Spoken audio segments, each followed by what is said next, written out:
In 1948, the BBC broadcast a debate between Bertrand Russell and F.C. Copleston concerning the existence of God. Lord Russell, who died in 1970, will be remembered for many reasons, not least for his important contribution to the development of logic.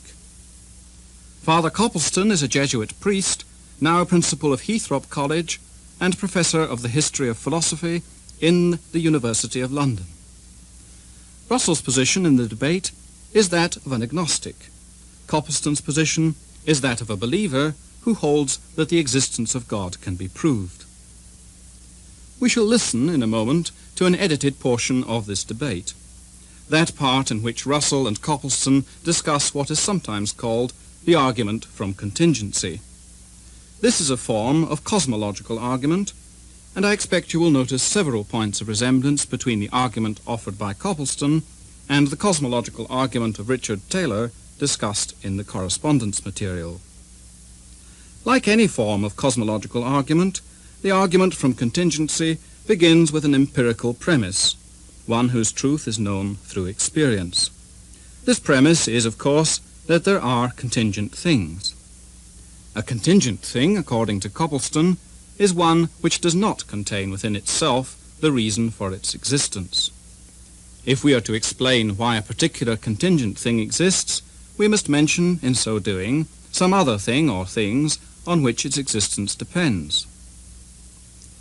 Those who accept the argument from contingency hold that we must, in the long run, have recourse to some non-contingent or necessary thing if we are to explain the existence of contingent things. Either the principle of sufficient reason is false, and there is in the end no sufficient explanation why contingent things exist, or else there is something having a property peculiar to God, namely, of containing within itself the reason for its existence. If we find it unacceptable that the existence of contingent things should in the end have no explanation, we must, it is argued, conclude that there is a God. We join the discussion at the point where Copleston states the argument from contingency in the form in which he himself favours it. Suppose that I give a brief statement and then we go on to discuss it. Well, for clarity's sake, I divide the argument into distinct stages. First of all, I should say, we know that there are at least some beings in the world which do not contain in themselves the reason for their existence. For example, I depend on my parents, and now on the air, on food, and so on. Now, secondly, the world is simply the real or imagined totality or aggregate of individual objects, none of which contain in themselves alone the reason of their existence. There isn't any world distinct from the objects which form it, any more than the human race is something apart from the members.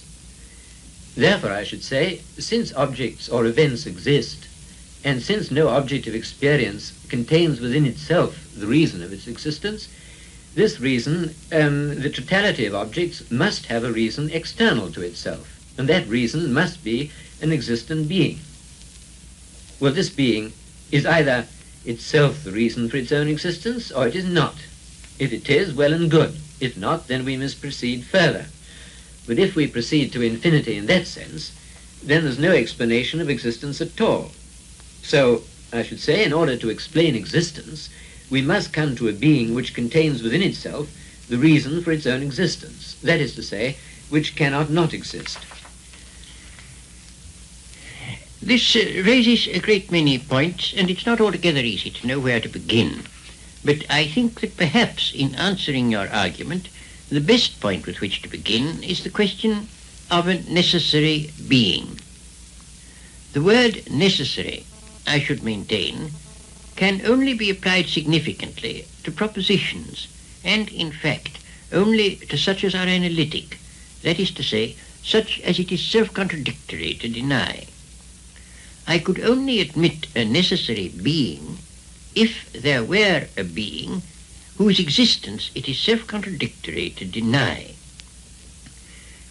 I should like to know whether you would accept Leibniz's division of propositions into truths of reason and truths of fact, the former, the truths of reason, being necessary. I certainly should not subscribe to what seems to be Leibniz's idea of truths and reason and truths of fact, since it would appear that for him there are in the long run only analytic propositions. I don't want to uphold the whole philosophy of Leibniz. I've made use of his argument from contingent to necessary being, basing the argument on the principle of sufficient reason, simply because it seems to me a brief and clear formulation of what is, in my opinion, the fundamental metaphysical argument for God's existence.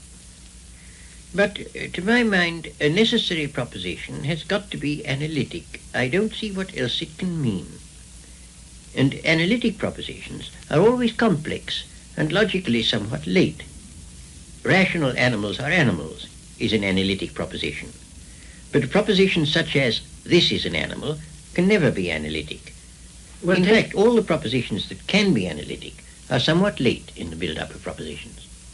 Take the proposition, if there is a contingent being, then there is a necessary being. I consider that that proposition, hypothetically expressed, is a necessary proposition. If you are going to call every necessary proposition an analytic proposition, then in order to avoid a dispute in terminology, I will agree to call it analytic, though I don't consider it a tautological proposition. But the proposition is a necessary proposition only on the supposition that there is a contingent being. That there is a contingent being actually existing has to be discovered by experience. And the proposition that there is a contingent being is certainly not an analytic proposition. Though once you know, I should maintain, that there is a contingent being, it follows of necessity that there is a necessary being. The difficulty of this argument is that I don't admit the idea of a necessary being, and I don't admit that there is any particular meaning in calling other beings contingent. These phrases don't, for me, have a significance, except within a logic that I reject. A contingent being is a being which has not in itself the complete reason for its existence. That's what I mean by a contingent being. You know as well as I do that the existence of neither of us can be explained without reference to something or somebody outside us, our parents, for example. A necessary being, on the other hand, means a being that must and cannot not exist. You may say that there is no such being, but you will find it hard to convince me that you do not understand the terms I am using. If you do not understand them, then how can you be entitled to say that such a being does not exist, if that is what you do say? Well, I will say that what you have been saying brings us back, it seems to me, to the ontological argument that there is a being whose essence involves existence, so that his existence is analytic. That seems to me to be impossible. And it raises, of course, the question what one means by existence. And as to this, I think a subject named can never be significantly said to exist, but only a subject described, and that existence, in fact, quite definitely, is not a predicate. Well, you say, I believe, that it is bad grammar, or rather bad syntax, to say, for example, T.S. Eliot exists. One ought to say, for example, the author of Murder in the Cathedral exists. Are you going to say that the proposition, the cause of the world exists, is without meaning? You may say that the world has no cause, but I fail to see how you can say that the proposition that the cause of the world exists is meaningless. Put it in the form of a question. Has the world a cause, or does a cause of the world exist? Most people surely would understand the question, even if they don't agree about the answer. Certainly, the question, does the cause of the world exist, is a question that has meaning. But if you say, yes, God is the cause of the world, where using God as a proper name, then God exists will not be a statement that has meaning. That is the position that I'm maintaining. And therefore, it will follow that it cannot be an analytic proposition ever to say that this or that exists. And take, for example, suppose you take as your subject the existent round square. It would look like an analytic proposition that the existent round square exists, but it doesn't exist. No, it doesn't. Then surely you can't say it doesn't exist unless you have a conception of what existence is. As to the phrase, existent round square, I should say that it has no meaning at all. I quite agree. then I should say the same thing in another context in reference to a necessary being. Well, we seem to have arrived at an impasse. To say that a necessary being is a being that must exist and cannot not exist has for me a definite meaning. For you it has no meaning. Well, we can press the point a little, I think. A being that must exist and cannot not exist would surely, according to you, be a being whose essence involves existence. Yes, a being the essence of which is to exist. But I should not be willing to argue the existence of God simply from the idea of his essence, because I don't think we have any clear intuition of God's essence as yet. I think we have to argue from the world of experience to God. Yes, I quite see the distinction. But at the same time, for a being with sufficient knowledge, it would be true to say, here is this being whose essence involves existence. Yes, certainly. If anybody saw God, he would see that God must exist.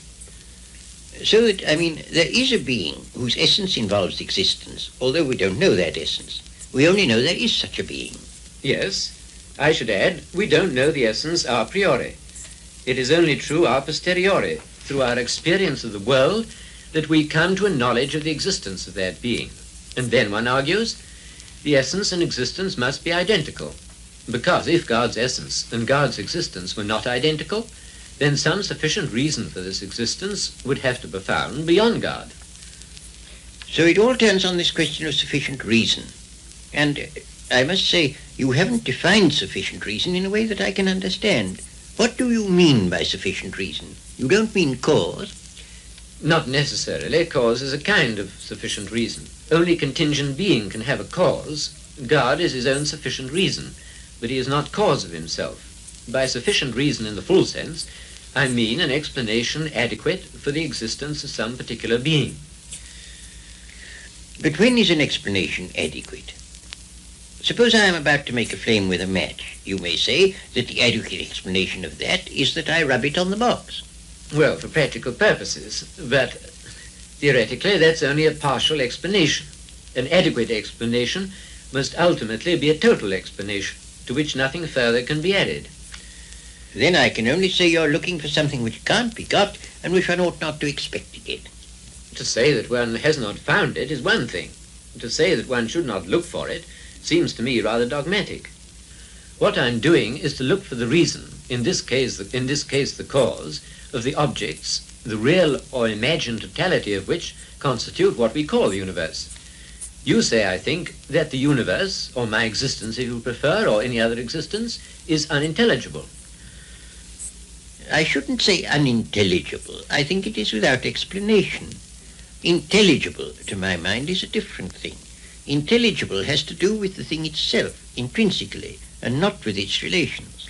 Well, my point is that what we call the world is intrinsically unintelligible apart from the existence of God. You see, I don't believe that the infinity of the series of events, I mean a horizontal series, so to speak, if such an infinity could be proved, would be in the slightest degree relevant to the situation. If you add up chocolates, you get chocolates after all, and not a sheep. If you add up chocolates to infinity, you presumably get an infinite number of chocolates. So if you add up contingent being to infinity, you still get contingent beings, not a necessary being. An infinite series of contingent beings would be, to my way of thinking, as unable to cause itself as one contingent being. However, you say, I think, that it is illegitimate to raise the question of what will explain the existence of any particular object. It's quite all right if you mean by explaining it simply finding a cause for it. Well, why stop at one particular object? Why shouldn't one raise the question of the cause of the existence of all particular objects? Because I see no reason to think there is any. The whole concept of cause is one we derive from our observation of particular things. I see no reason whatsoever to suppose that the total has any cause whatsoever.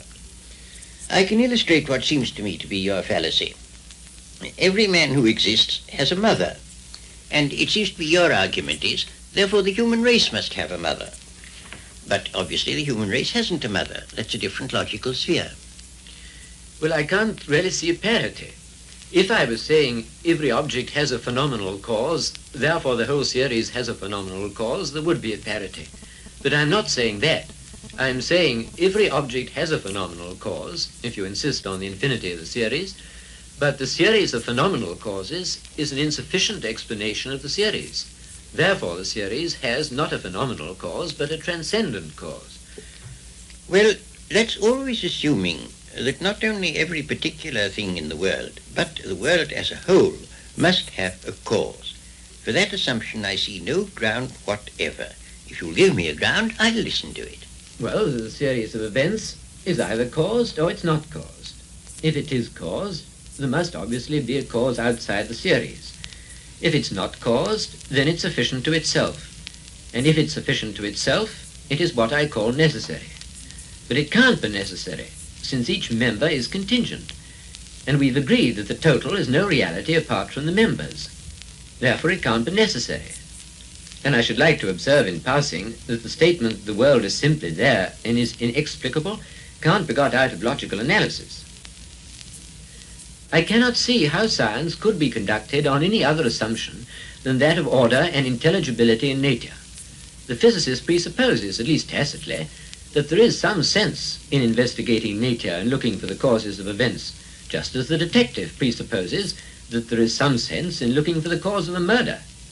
The metaphysician assumes that there is sense in looking for the reason or cause of phenomena, and not being a Kantian, I consider that the metaphysician is as justified in his assumption as the physicist. When Sartre, for example, says the world is gratuitous, I think that he hasn't sufficiently considered what is implied by gratuitous. I think there seems to be a certain unwarrantable extension here. The physicist looks for causes. That does not necessarily imply that there are causes everywhere. A man may look for gold without assuming that there is gold everywhere. If he finds gold, well and good. If he doesn't, he's had bad luck. The same is true with the physicists look for causes. As for Sartre, I don't profess to know what he means, and I shouldn't like to be thought to interpret him. But for my part, I do think the notion of the world having an explanation is a mistake. I don't see why one should expect it to have. Your general point, then, Lord Russell, is that it's illegitimate even to ask the question of the cause of the world. Yes, that's my position. Well, if it's a question that for you has no meaning, it's of course very difficult to discuss it, isn't it? Yes, it is very difficult. What do you say? Shall we pass on to some other issue? Let's. Well, perhaps I might say a word about religious experience.